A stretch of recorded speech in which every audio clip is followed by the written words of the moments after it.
માહિતી આપવા માટે આપનો ખૂબ ખૂબ આભાર। આ માહિતી ઉપર તમે બનેલા રહેજો અને દરેક પ્રકારની માહિતી આપતા રહેજો।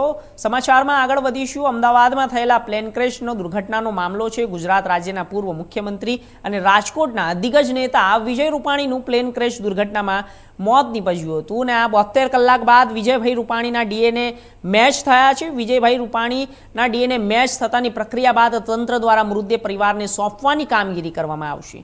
તો આ સાથે જ બપોરે વિજયભાઈનો મૃતદેહ પ્લેન મારફતે પહોંચશે રાજકોટ અને મૃતદેહ રાજકોટ પહોંચ્યા બાદ વિજય રૂપાણીના નિવાસ સ્થાને અંતિમ દર્શન માટે લોકો આવશે અને મૃતદેહને ત્યાં રાખવામાં પણ આવશે। અંતિમ દર્શન બાદ વિજયભાઈ રૂપાણીના ભવ્ય અંતિમ યાત્રાની રાજકોટના રાજમાર્ગ પર નીકળશે અને વિજયભાઈ રૂપાણીના નિવાસ સ્થાન એટલે કે પ્રકાશ સોસાયટીથી રામનાથ પર